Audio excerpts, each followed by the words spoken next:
Welcome to a special English edition of Go Live with Klokkismann. That is me. This podcast is for anyone who enjoys streaming, watching streams, or simply those wondering what streaming is all about.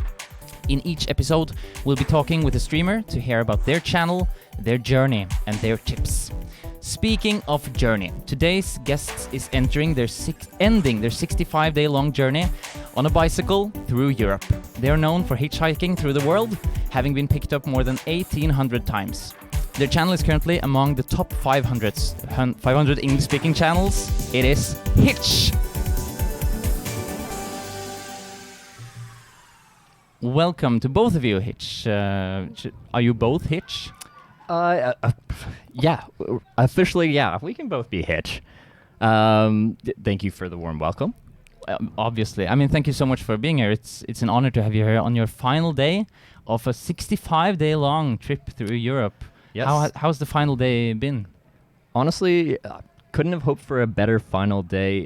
The sun was shining. It was a beautiful day. We went for a swim right as we approached Oslo, so I couldn't have asked for a better day after 65 days on the bike. Yeah, and you also had a little crowd cheering you on as you entered the finish line. Yeah, we did. How was it seeing them, Sarah? I didn't expect it. That was definitely something new. Yeah, we haven't had a crowd come in like that before, so that was unexpected. Yeah. Yeah, cool. And you've been here a really short time, but how do you like Oslo so far? It's absolutely beautiful. The ride in from the south is like, you get to see it from a distance, the city, and then you slowly get to ride in, and you're on the coast, and it's an absolutely beautiful way to enter the city. So you came from where in the south? I don't even know what the road was called. We just came from south. We were in Sweden. We crossed to Norway, and we followed the main cycling route north. Yeah, so you got to see a bit of the country. Well, some of it at least. So Norwegian people's favorite thing is to hear foreigners speak Norwegian. Oh. So do you know any Norwegian? Trevor sure does. Okay. 1, 2, 3. Yes, that's very nice. The only reason we know that is because we count, and on 3 we change gears because we have to be in sync when we change gears on the bike. Oh, of course. And on this trip, for every country, we switched languages for our gear counts, just as something kind of cute to do. That's the extent of my Norwegian knowledge is counting to 3, and that probably isn't even very good. It's I can understand. You can understand it as long as you can understand it. That's the point of a language, is to be understood. So Trevor, you grew up in Vancouver Island, Canada. That's correct. How was that like? Oh, it's a beautiful place to grow up. I'm from a small town, and I couldn't have asked for a better place to grow up. It's not the best place once you're an adult and trying to make your way in life. There's not that many opportunities, especially where I'm from. So most people left. Eventually, I'd like to go back to like my hometown and maybe retire there or something. But it's a small place. And you do travel. You travel a lot. Did you enjoy traveling as much when you were a kid as well? The extent of my travels when I was a kid was pretty limited. We did a couple trips to the United States, and that's about it with the family. I liked it, but I wasn't exposed to it. The fact that I have spent my entire adult life traveling right now would surprise childhood. Yeah. If you told 10-year-old Trevor that he was going to spend from 19 to 28 pretty much constantly traveling and then make a career out of it, a job out of it, he will tell you you're lying, because I never wanted to be in the spotlight. I was never a super outgoing child, and the fact that I'm on camera all day talking to however many people are watching the stream is very outside my my normal how I'd normally live. And what did you think you were going to be when you grew up? I went to college for accounting and finance. Oh. I'm a business major. I have not applied any of that knowledge to the stream as a business. The only reason I'm streaming the traveling, formerly hitchhiking, now cycling, is because I had done it for years beforehand, and I liked that way of traveling, and I thought live streaming it would be the best way to show it in an authentic way without any filter, like you would for a YouTube channel where you film it, edit it, you put your bias into it that way. So I thought live streaming would show this form of traveling that I really enjoy in the most unfiltered way possible. And you are not alone. You haven't been for quite some time, because through your journey, you've been accompanied by your significant other, Sarah. And how are your legs, Sarah? How are my legs? Sometimes I feel like jello. Sometimes it feels weird when I'm walking finally after getting off the bike. But they feel good. They feel strong. I don't know how fast I'll go away after we're done now, but right now they're super strong. We're going to get you a bike, and you're going to keep those legs strong. I think that's what we're going to do. What do you usually do when you don't tag along for these kind of trips? Well, I work a lot. I did a lot of overtime hours to be able to come with Trevor on this trip. So, yeah, this is my first streaming trip ever, so it's very out of place for me. Normally, I'm just, stationary at home working. And how did you two meet? Sarah, you tell the story. Oh, it's a very romantic story, you know. It was COVID times. We met on Tinder. Yeah. It's a modern romance story. Yeah. That's the end of it? Pretty much. Well, some people are embarrassed that they met online dating and stuff like that. I think it's a great way to meet people, especially when it was COVID and you weren't really supposed to meet people. I didn't think there was any better way because we were really not supposed to meet a ton of people, but we both had moved to a new city and didn't know anyone. So we were one of the candidates for people that, well, you're allowed to have, I think at the time we were allowed to have a social group of 2. And we had a social group of 0. So yeah, we found became each other's one. Exactly, Yeah. exactly. And some couples can barely do a week vacation trip without getting on each other's nerves. How has it been for you guys doing this journey together?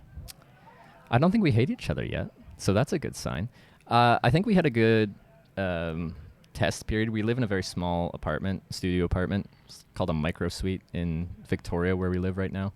How big is a micro suite? Our micro suite is 29 square meters, so it's definitely on the tight side. And we spent like all our time there. So we're used to living in a cramped space together and essentially having no escape.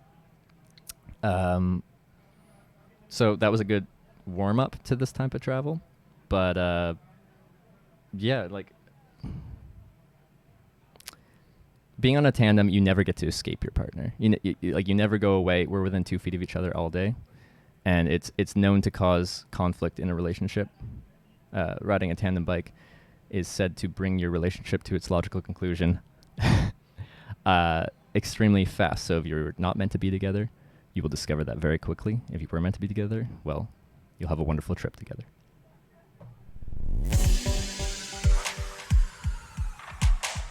April 10th. That is my birthday. Oh. And it's also in 2018 the birth of your Twitch channel. That's correct. Is that the day it all began? Essentially, that's the very first day I ever streamed. Of course, there was a couple weeks at least of planning before that, but that's funny you bring up that date. Yeah, that's the very first day I streamed in Port Angeles, Washington State. So you made an account with the intention of streaming immediately? Yes. Yeah, it was probably made a month or 2 before I started that first stream, but the channel at that point was called Hitch_live. We've upgraded now to just Hitch. It's a little cleaner, but yeah, that account was made specifically to stream hitchhiking with. Okay, so your first stream was a hitchhiking stream. That's correct. So how did you come up with the idea? I had hitchhiked for 4 years previous. Before I ever started streaming hitchhiking, I'd done it in 25 countries and been picked up about 700 times, I think was the stats before I'd done that. So it was just a method of traveling that I enjoyed. And I thought it would be an interesting thing to stream. As I was saying before, when you stream something, you can't edit it. You can't add your bias to it. It just is what it is. And I think hitchhiking, in particular, people have opinions about it, but they've never done it. So it'd be an interesting method of traveling to show how it is realistically. And when did your channel start to pop off? I mean, how long did it take before you got the big numbers? What would you classify as big numbers? More than 50. Within a month, more than 50. Yeah. What brought my channel from 5 to 15 viewers to the 50 plus viewers, probably in the 50 to 100 viewer range, is a clip trending on Reddit, livestream fail subreddit, of these 2 guys that picked me up in in California, and they were all in about every single conspiracy theory you could think of. And what was it? Oh, someone in chat asked me to ask them about vampires, and I asked them about vampires, and they told me about how vampires were like a brain parasite that attaches itself to the back of your brain and makes you want to suck blood and gets like the energy from that. But you don't have to have that brain parasite to get energy from someone's blood. Yeah. Anyway, it was a lot of craziness that got clipped and shipped to Reddit, and yeah, that took off on there, and all of a sudden I had a few hundred people watching my stream because I was still in that car. It was like a 4-hour ride or something like that. So it had already been posted around. People showed up, and then they were watching me still in the car with these guys. And anyway, that's the first time where I felt like the stream was actually taking off is because of it getting posted onto a different platform. Yeah, and then it just immediately happened. People started rushing into your stream. Yeah, so like before that, I probably averaged like 20 viewers or something like that, and then after that, that probably put me in the 50 to 100 average concurrent viewer range. Yeah, and Yeah. what did you do then? What brought you to the next step? Like I would just do a trip, and then as soon as that was done, plan the next trip. That was a all 50 U.S. state trip. By the end of that, I think we'd have like 800 average concurrent viewers for the day or something like that. And then after that, we planned a Europe trip and did a big all-around Europe trip. Then after that, we did a big Japan trip, and then Australia, New Zealand, bit of Southeast Asia. So I hitchhiked in Malaysia. So it was never... It's always just you finish a trip and then you think of somewhere cool to go. Yeah. And then you go there and you see what it's like to hitchhike there. So it's always been like big events, it sounds like. Yeah, my stream is known for being really, really like long hours and consistent until I finish a trip, and then I disappear until the next trip. Yeah, okay. When I'm not streaming traveling, whether that's hitchhiking or now cycling, I don't feel like I have the content I want to broadcast on my platform, so I don't really broadcast on my stream.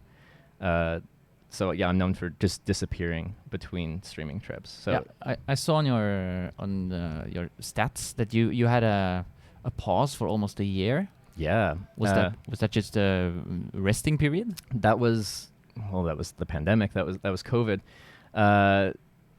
When the pandemic happened, I was on a big hitchhiking trip in Europe, and I had to go home because the world was shutting down, and I scrambled to figure out different things to do, and I eventually decided to just buy a bike and ride my bike across Canada, having not ridden a bike in like the past 10 years. So I rode my bike across Canada, but the final destination of that trip was supposed to be St. John's, Newfoundland, and I was not allowed into that province in 2020.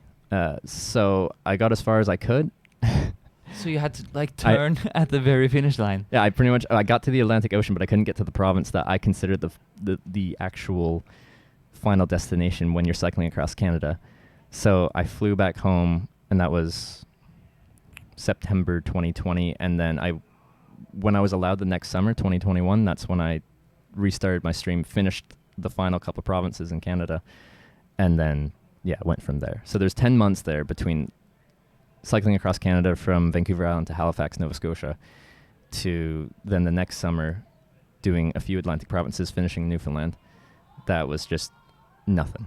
So you're not new to bicycling. However, you are joining for your very first trip this time, Sarah. Yes. So what made you tag along this time? So since I met Trevor, he always talks about his traveling, and I used to travel as well. I lived in Australia for 2 years, and I was supposed to move to the UK, but COVID happened, so we both were kind of stuck and talked about traveling a lot, and we were trying to think of a way to go on a trip together. He's experienced that cycling. I'm definitely not, so I jokingly said, well, if we get a tandem, that'd be perfect, and we can go on a trip together, and we're always on the same bike. He took that very seriously and did a bunch of research and found this crazy tandem for us to use. He thought it would work well streaming-wise because we can communicate to each other, we can both see chat, and he ended up purchasing our crazy tandem that we've been riding. And you are not used to streaming either. No. So what has it been like to broadcast basically your entire life for 1,000 viewers or more? Yeah, so this whole entire trip was like everything new for me. Streaming, biking, all of that. At the start, I was like, kind of intimidated and nervous because I'm going on to Hitch's channel, and I wasn't sure how that would go. But Hitch has a very good community, so they're very welcoming. And Trevor and I are just ourselves on stream. We don't try to play character because we're on like 12 hours a day sometimes.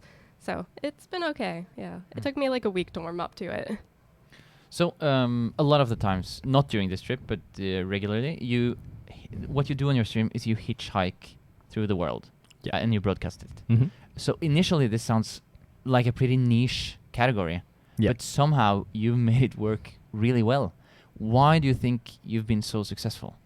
I think because it's as niche as it is, that's what got me discovered on Twitch. I had a lot of natural discovery that I think a lot of channels won't. Back in the day, I was in the in real life category, and that's a category people would actually scroll through. They'd look through it was like the anything but gaming kind of category, and people would look through it because it's a variety of who knows what. Where if you're in a gaming category, I don't think people scroll through that far. Like, you won't go through hundreds of channels streaming Fortnite, because within the first page you'll find the Fortnite streamer that is the streamer that works for you. But people would scroll really far. So even when I had one viewer, which was my mom, we all did. Someone would scroll down there and they'd see the title Hitchhiking America Day 3. And they'd see a thumbnail of me with a cardboard sign with my thumb sticking out there. And it's a very clickable thumbnail. So I think the type of stream I had was like, that was a huge benefit to me because no one else is doing it. And it's a very obscure thing. And people are really curious what you're doing, why you're doing it, where you're going, what your experience is like. They see the thumbnail, they see the title, and they want to know more, and they click. Yeah. And you've done a lot of projects, a lot of very different and exciting projects. So, I mean, to mention some, you mentioned the Canada, the 12,000 kilometer cycling one, hitching to all 50 states, hitching across Russia. Mm-hmm. You've done many things. Yeah. So do you have a favorite? What has been your favorite project? I think my favorite project was hitchhiking through Japan from far south to northern Hokkaido, the northern tip there. Hitchhiking in a lot of places, they feel like they're foreign. They might speak a different language, but they feel close to home. Whether that's, it feels Western, it feels close to home. Japan felt very foreign, but the people there were so welcoming. I had so many interesting experiences there. I met the kindest people, and it was just a wonderful experience. I've promised families that I'm going to go back. Families that you met there? Yes. Oh. Yeah. They even sung me a promise song. I think part of the promise song is they stick a needle in your eye or something if you don't. So watch out. I better go back. Yeah, you do. So why do you stream? The only reason I stream is because I enjoy what I stream, and my content that I'm streaming. I stream hitchhiking because I like hitchhiking, and I enjoy sharing that with people. Now that I've started streaming cycling, I've discovered I like streaming cycling, and I've continued to stream cycling. And as I said, when I go home, I don't have content that I enjoy streaming, so I don't. The only reason I'm streaming is because I like it. If I no longer liked hitchhiking or cycling, if I didn't find something else that I enjoyed broadcasting, I won't stream. Yeah. And you, Sarah, you've also just recently created your own Twitch channel. So did this make you like the taste? Yeah, I think I'll probably follow in Trevor's steps here and only stream things that I like to do and that I find are fun. So I'm not sure exactly where my content's going, but I just want to do things that I enjoy and just do it for fun. What's your favorite part of streaming? So like way back in the day, I used to make some YouTube videos, but you don't really interact with the audience that much. It's just comments that you read, post. So I do like the live interactions that you can see, and you're very involved with your audience, I feel, which I think is quite cool. So we have a very experienced streamer and sort of a very new streamer. Mm-hmm. So you're in two quite different spots here. If you were to start again now, just like Sarah is doing. Yeah. What would you do differently now that you've like paved the way once already? What would I do differently? I don't. This might sound, I don't know, like not super helpful, but I don't think I would have done anything differently because I never treated streaming like a job where I had to network super hard and be trying to work my way up a ladder and get ahead. I always treated the stream as I just love the content I produce, and if it's financially sustainable to continue in producing that content, then I'll just continue doing it. So maybe it's not the best answer, but I don't think I would do it any differently. I've streamed the trips I want to stream, and when I'm not on a trip that I want to stream, I'm not streaming. I'm in a pretty lucky situation with that as well, that I'm able to. Because one of the things people say about streaming is consistency is king. Like, you have to have a schedule, and you have to be doing this, you should be streaming like 7 days a week so people know they can find you and always start at this time. So... And that's been literally the opposite for you. Yes, it's been the complete opposite. Yeah. And I think I'm very lucky that I've been able to build a stream with that level of inconsistency. Yeah. And so you are a full-time streamer now, right? If I'm on a trip, yes, I'm a full-time streamer. Okay, but when you are not, then you have a different job, or? No, the financing from streaming, I live very frugally when I go back home, and I'm just essentially planning for the next trip. Yeah. Yeah. So do you have any tips to share? Not your pro tip, but to a new streamer, what would be a way to reach your position? Yeah, what should I do, Trevor? Yeah, Let me tell know. her. I think, like you're talking about having niche content before. I think if it's a niche content that gets people's attention, I think that is one of the best ways. You want to stand out from the crowd. There's a lot of people streaming on this platform, and if you're doing the exact same thing as everyone else, there's nothing that your stream has that will make someone click on there and check out your stream.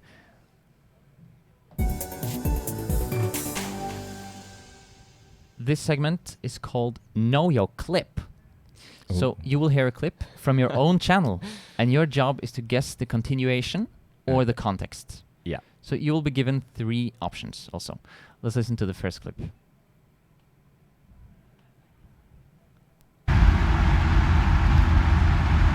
you don't have to answer this because it's a personal question, but if you don't mind me asking, what landed you in jail for 38 years? Okay, so do you need the alternatives? No, I'll give you alternatives. Okay. Okay, so is it... so you're asking one of the guys that picked you up? Yeah. What made him go to jail for Yeah. 12 years or 21 years? 38 years. 38 years. Yes. Yeah. So did he A, shoot his nephew, Mhm. B, break into a jewelry store, or C, sell fake bath water? He shot his nephew. Let's listen to the rest. Shot my nephew. Yeah, he did shoot his nephew. So in Norway, and you mentioned this earlier, that people have some thoughts about what you're doing. And we are taught as children here to never hitchhike and never pick up hitchhikers, simply because it's dangerous. Yep. So during your 1,800 trips with strangers Mhm. in their car, Mhm. have you always felt safe? Mostly, but the times I haven't is usually not, I feel like they're threatening towards me, like their personality. It's mostly their driving is threatening. So they're driving too fast, or... Yeah, either it's a competency thing, they're just incapable of driving well, or it's a bravado thing, they're trying to be cool, or it's an alcohol and drug thing, they're not capable in their current state of driving well. Yeah. Yeah, those are the 3 main things. So people generally, at least that you meet and that pick you up, are overall kind of nice. Yeah, overall kind of nice. Like, you're dealing with statistics here. Of course, there are bad people. But in the amount I've hitchhiked, I have not run into someone that I felt meant me harm. I've met a ton of weirdos, and I don't mean that in a bad way. They're just different. They're weird. They have lots of different ways of thinking about things. But no one's meant me harm. I just have felt in danger before because driving is inherently a dangerous thing, and they're not very good at it. Okay, so we're gonna good job on your first clip. We're gonna go to clip number 2, and this is for you, Sarah. Oh no. Okay.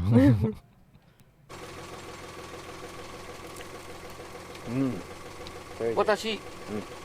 You me? Yeah? Wait, my wife. Your wife?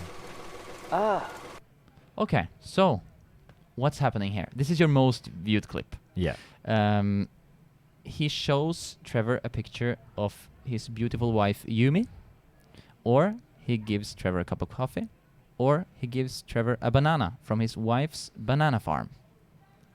Oh, I wish he gave you a banana, but he drove up with a pot of coffee Yeah. that his is wife made. Entirely correct. Yeah. So you mentioned Japan earlier, Yeah. and this is an example of someone stream sniping you. No, it's actually an example of someone who had picked me up hitchhiking earlier, dropped me off, went home, made me a pot of coffee and some like pastries that his wife made and stuff like that, and then brought me back the coffee and some snacks.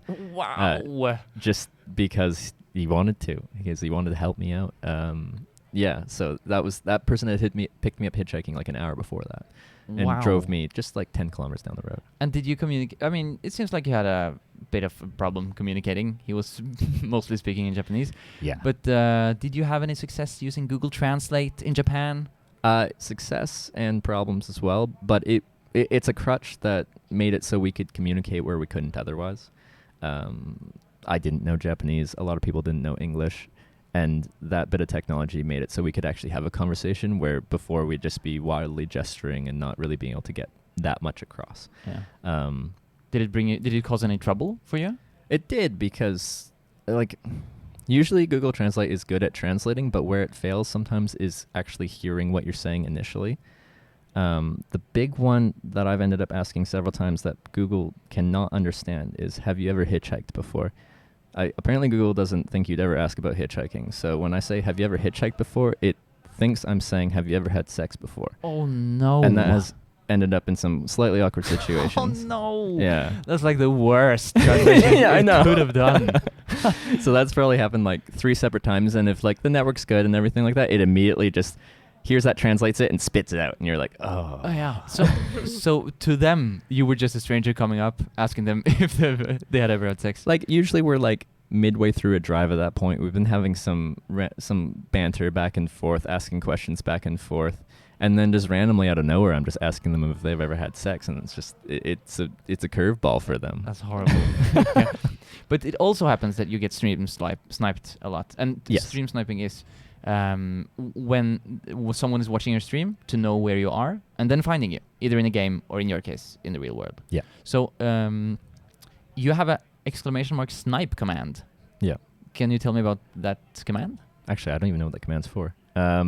It says how many times you've been stream sniped. Oh, the command. The count, okay. yeah. The count. Yeah. So for each trip, we count how many people have come by, how many snipes we've had. So this is only for Just this trip. Yeah. So it said 26 Yeah. Today, and that's only for this the Europe trip. Just for the Europe trip. Yeah. How are those encounters usually? Almost exclusively, it's a positive encounter. It's someone that watches the stream and just wants to come say hi. And now we bring a little book with us now, and they can come and sign a book. So we have like a little book memory of all the different people that come by and say hi. So we get them to put their username, the location where they came by to say hi, the date, so we can look back at it as a little memento. That's a really cool. Yeah. So what's been do you remember a favorite moment of being stream sniped? Oh, do we have a favorite stream snipe moment? What about the goodie bag? Tell us about the goodie bag, Sarah. Oh, the first goodie bag? Yeah. Oh, that was a unique one. I have that one, and I have one other story which was good as well. Yeah. When we took a ferry in Denmark, and we were just riding down the bike lane once we got off the ferry, and there was a bag with Hitch written on it, just in the middle of the bike lane. It's a pretty rural area, so there wasn't much around there, and there's just a bag on the road with Hitch written on it. So it sounds like it's probably a creepy thing, but it probably is not. Yeah, and we only noticed it right as we rode past it, so we ripped past it, and we slammed on the brakes. We're like, that bag said Hitch on it. So then we reversed, and then pushed the bike back, and then we checked it, and it had some snacks, some bananas and such, and then it had a bunch of gift cards for a helicopter tour company. Oh. Yeah. So what? Yeah. Someone gave you a trip with a helicopter? Yeah, they did. Yes. Yeah. Who does that? The thing is, that was completely anonymous. No one has ever taken credit We for that. don't know who it was. And we have no idea. There was no note. There was no nothing. There was just a bag with Hitch written on it and 3 gift cards for a helicopter tour company. That's amazing. Yeah. So did you go? Oh, yeah. Yeah. We went. We went for like a 20-minute helicopter tour. It was Sarah's first trip in a helicopter, and that was the one and only thing on her bucket list so far. It was the one item on my bucket list. How and was it? It was amazing. It was so much fun. I got to sit in the front seat, and it was a good time. Has anything more been added to your bucket list now that it's kind of full or completed? Yeah, so my second bucket list item that I added after this was to go to a cat cafe, which we did now in, was it Gothenburg? Yeah. Yeah. So now my new bucket list item is a hot air balloon. Wants to fly in a hot air balloon. Yeah. That's really romantic. Okay, so I'm going to play the third and final clip for you guys. All right. What are you talking about here? If this doesn't work out, I will die of exposure. Okay? I've never done this before, but I put myself here having 0 experience, and if it doesn't work out, then I'm going to die. Are you talking Oh. about going on your first date together? Or changing the tire of your bicycle? Or building a shelter for the night?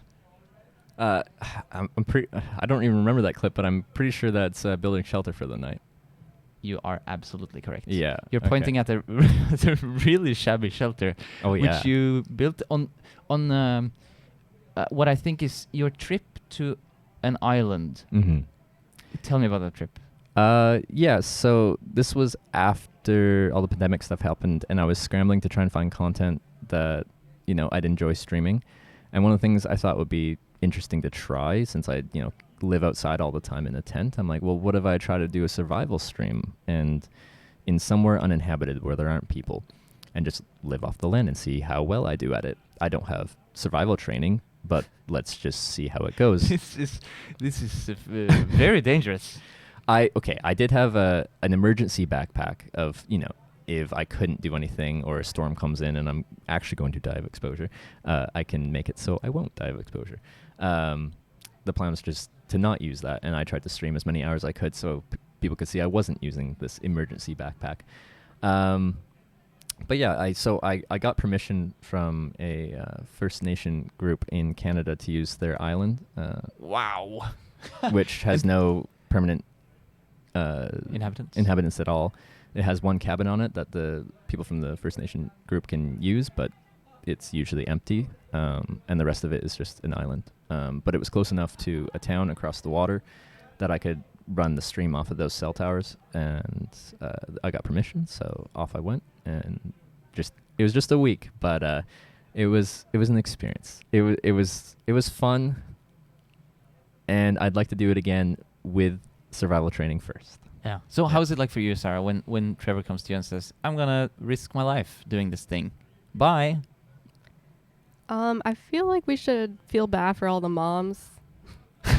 Like my mom, Trevor's mom. Yeah. I don't know how I feel sometimes. It's good that I can always tune in and see what he's up to and what he's doing, if he's okay. I mean, you definitely know that he's not cheating. Yeah, very true. Yeah. He has no time for that. But sometimes it's kind of weird because he's been in some situations and then I have to go back to work. I'm like, wait, what's going to happen to him? And then I just try to quickly check in and put my phone away. I'm like, is he okay? What's going on? And during the week on the island, you could have died. However, your stream never dies. So tell me about your technical solutions. You have a really smooth running stream. It never crashes. How do you do this? It does crash. If you've been checking out the stream, you've just come at good times. That's the difficulty with IRL streaming. You're reliant on infrastructure that you have no control over. So say you're crossing an entire country. If there's spots in that country where they decide to not invest in the cellular infrastructure, then you're at the whim of that. But when it does crash, it doesn't stop.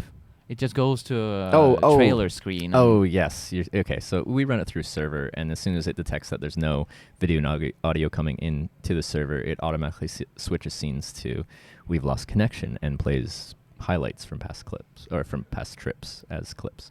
Oh.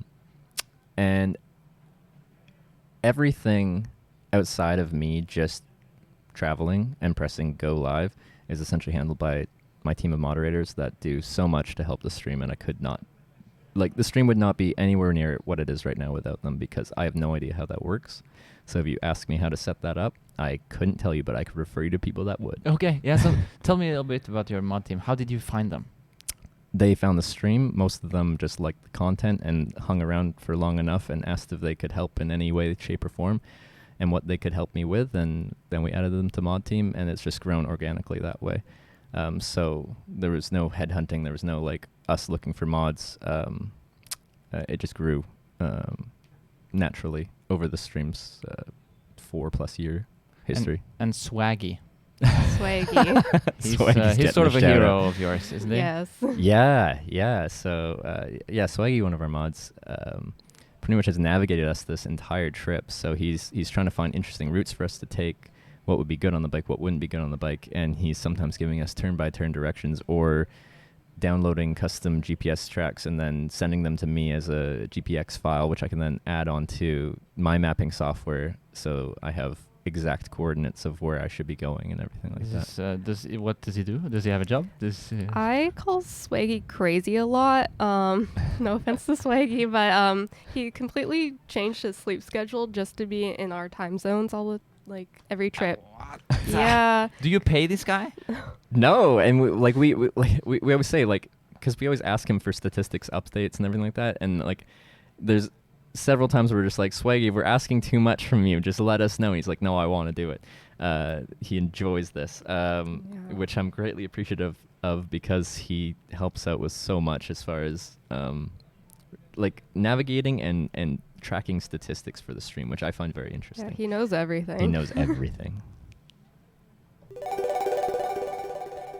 We are live on Twitch right now, which gives us the opportunity to have a Q&A with the chat. Ooh. So if you're in the chat, type the letter Q and then space and then your question, and it will appear in a special little Discord server that I can read from. But while people do that, I would like to hear your pro tip, which you have brought. I've brought. My pro tip is kind of similar to what we were talking about before, is if you want to grow a stream on this platform, finding a niche that isn't oversaturated on this platform is going to be your best way to do it. Outside of that, it's networking. If you're in a saturated market on the stream, as in a saturated game, networking is king. But if you can't do that, finding a niche that's clickable, in my case it was hitchhiking, but finding a niche is going to be the best way to grow your stream on this platform with the 7 million broadcasters that stream here a month. Yeah. Do you have an example of a niche that that someone maybe could try? Paddleboarding. I think a lot of things in the kind of travel and outdoors world is something much more clickable, and there's not that many people that travel all over the world and broadcast that, and I understand not everyone can afford to travel and stream that full time, but if you're in an interesting area that has something interesting to provide, doing stuff outdoors I think has more click-worthy kind of thumbnail and title. You're not just lost in a sea of people streaming the same video game. Yeah. So kind of consider the title of what your stream is going to be. Yeah. Yeah. So this is a question from someone called Duracell, which is a battery. You're new to me, and I'm definitely checking out your stream after this. My question is, do you think it would be more unsafe to hitchhike for a woman? I think so, yes. I've met many women that have hitchhiked, both as a group and as and solo. And what they've told me, because I can't really tell you what it's like to hitchhike as a woman, as I'm not one, is a lot of them have a lot higher standards as far as what kind of car they get into. I have rules about how I hitchhike, and I always talk to people before I get into the car, but there's no demographic that I exclude. I'll get into guys, girls, old people, young people, anyone's car, as long as I have a conversation with them first and I get a decent vibe from them. Yeah. I've met a lot of women that will only get in the car with another woman or like a family, so like husband, wife, kids kind of situation. And if it's just a guy or a group of guys that pull over, they just politely say thanks for stopping, but I'm going to wait for the next one.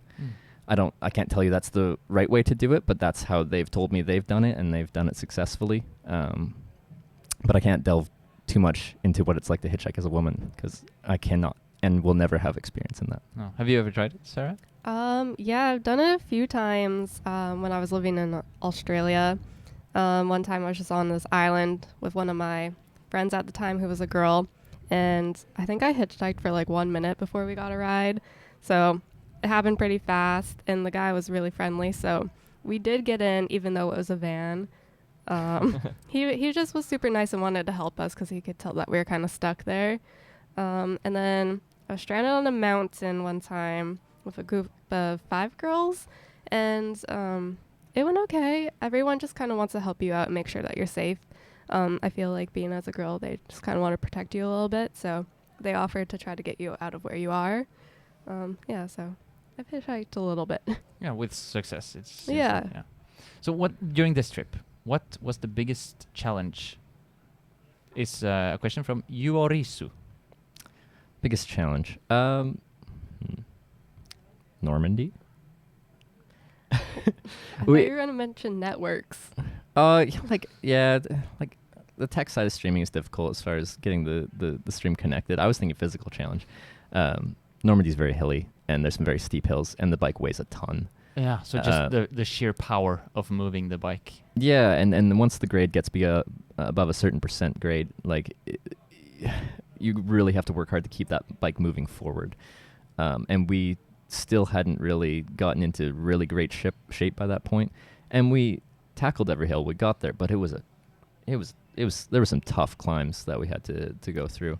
But yeah, we could get into tech streaming challenges, but I went the physical side, and I'm saying Normandy.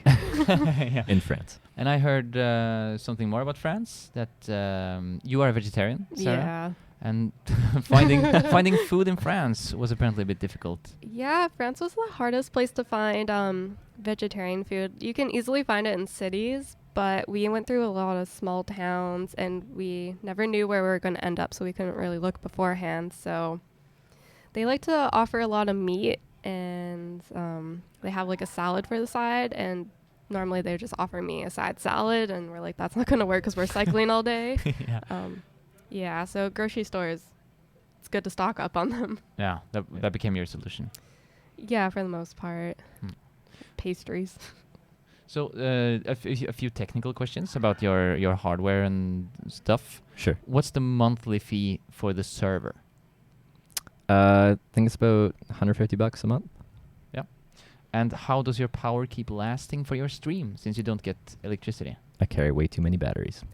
I carry 7 26,800 mAh batteries and 2 10,000 mAh batteries, and that keeps me going for about 2 days. I specifically have batteries that are fast recharging, so when we go in to eat and stuff like that, I can charge it for an hour, and I get like a very good amount of charge out of that. So you just charge all your batteries as soon as you see electricity? Yeah, essentially. Or we try to camp as much as we can, but if the batteries are getting really tight, we'll get an actual paid campground, and then, of course, you can plug in when you're staying in a campground. So the backpack you're using, how heavy is it? The backpack, like on the bike, we have 6 panniers, like saddlebags, and then 1 streaming backpack strapped to the top of it. Oh, so you're carrying a lot of stuff. Oh, a lot of stuff. How heavy is the bike? Just the bike is 30 kilos, and then all the gear on top of it's probably another 45 kilos, 50 kilos, something like that. We haven't actually weighed it, but it's a lot. It's a lot.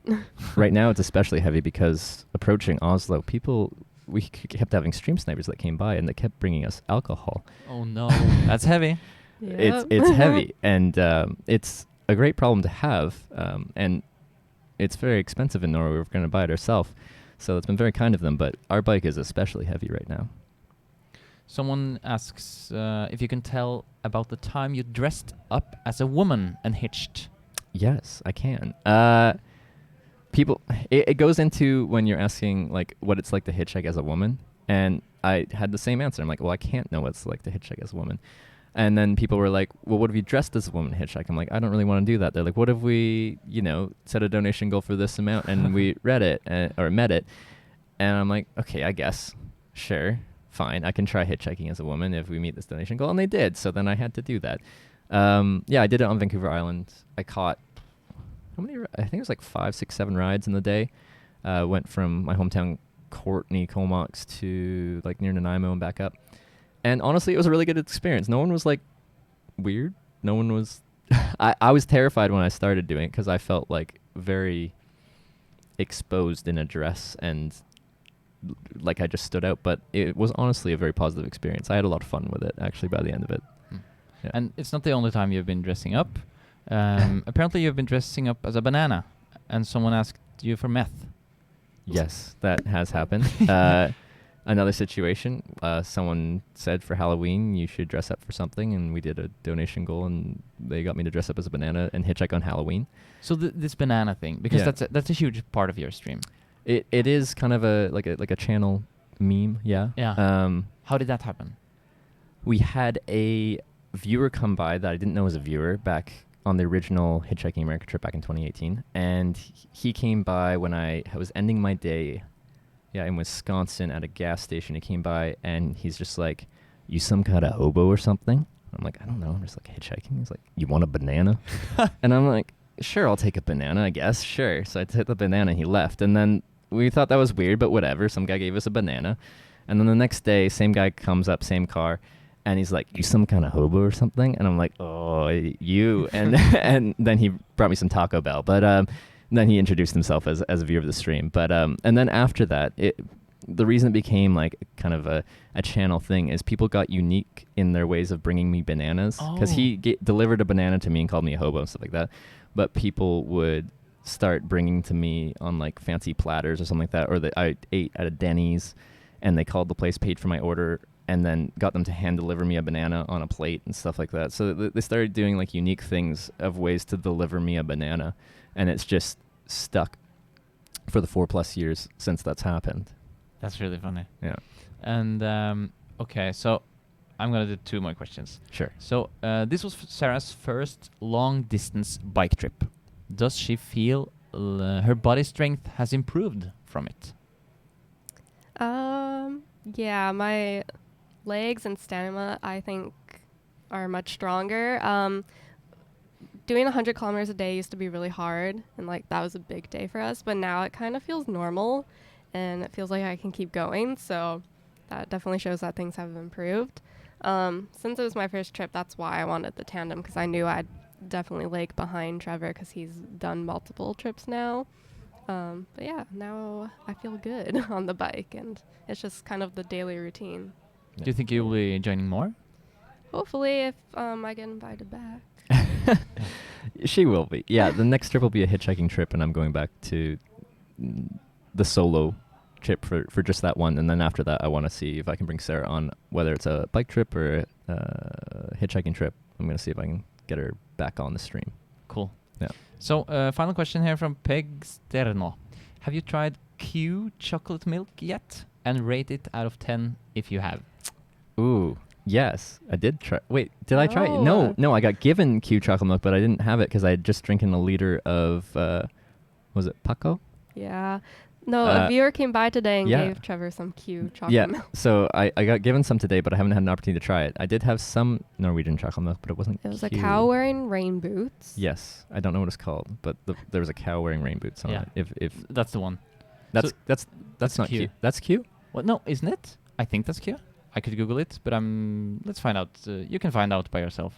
Okay. Will you rate Q? Well, once you... Yeah. We Once you yeah, try I can rate the milk I did try in case it is Q. Like, it's very good. I've had a lot of chocolate milk in a lot of countries when I'm cycling because it's great fuel on the road. I know it sounds horrible to drink when you're doing a cardiovascular exercise because it's quite heavy, but it's like 800 calories if you drink a liter of it directly injected into your veins, and it carries me for at least a couple hours of solid cycling. So the chocolate milk standard here is quite high. France on this trip was the worst. They had like candy up, it was called, and it wasn't the best. Yeah, that damn France. Oh no. France is gotta getting get roasted.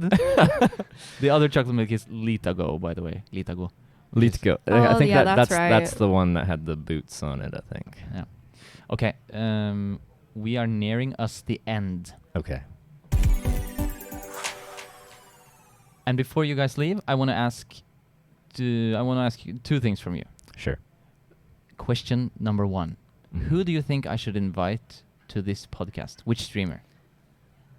I think the more IRL streamers you can find, the better. I think they provide interesting content all over the world, and they should have some interesting stories, as traveling tends to do that. But who? I think Awkward's Travel. Awkwards _ travel. Yes, is a very cool stream. They do they're on a sailboat and doing all this crazy stuff on the water that no one else has done.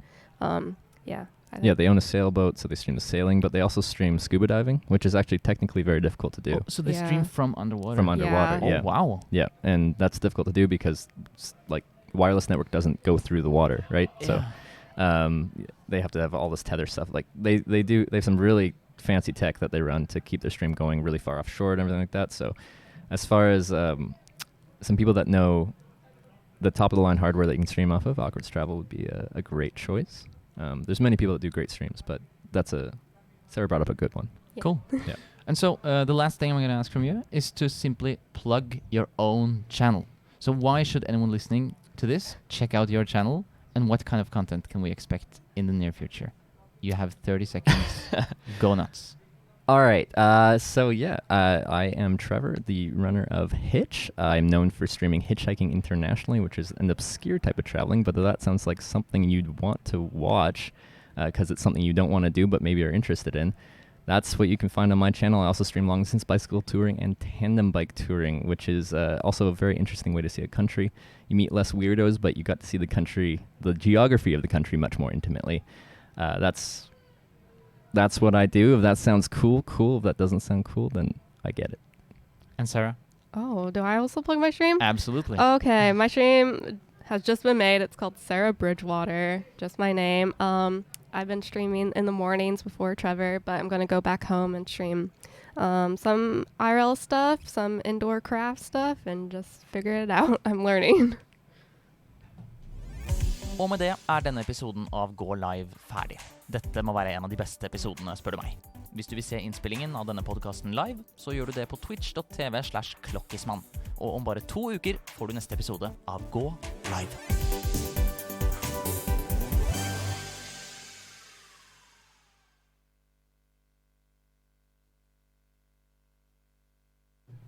Great. That's it. Okay. We're still live on Twitch. I'm gonna send them to you, obviously. But thank you so much for coming. It was you for the really invite. cool of you to just Thanks. step in on such a short notice. It was very cool for us to get a short notice podcast invite. It's something different to do. Which if you, see my channel, I like doing weird things. So Yeah. to me, a yeah. podcast is kind of It's been an interesting last yes. day of the trip. Yeah. It's made this day even more interesting. I mean, so you, thank you. you seem like the kind of people who just says yes to anything thrown at you, either a banana or a podcast. Yeah, I used to say that when I was hitchhiking pre-streaming. I'm a yes man when I'm traveling. If someone's just like, you want to do something, almost always the answer is yes.